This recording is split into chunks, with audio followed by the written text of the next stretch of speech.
Luna llena. ¿Dónde le corresponde la luna llena a los Piscis? Luna llena en la casa 4. Es que vea, ahí está. Me acuerdo de algo que este fin de semana estuve con una Piscis y entonces hacíamos alguna mofa por allí. Mira, luna llena en Géminis en la casa 4 para los piscianos. La casa 4 y la casa 10, Piscis, te está hablando el piso y el techo.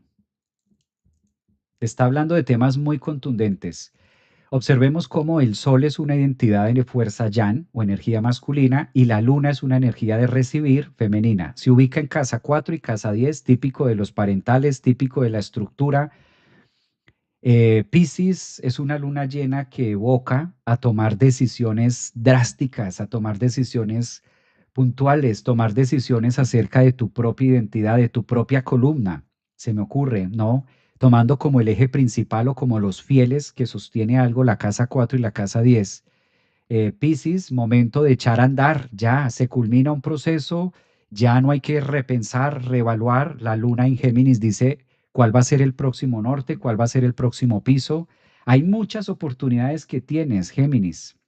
Eh, es decir, Piscis en Géminis, luna llena en Géminis, en Piscis, hay muchas oportunidades que tienes. A lo mejor no las estás viendo todas.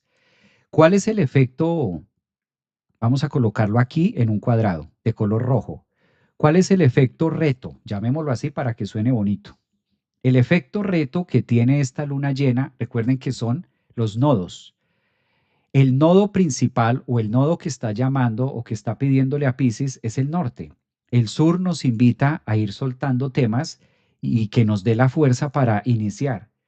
Piscis es un signo que la vida viene pidiéndole a gritos identidad propia.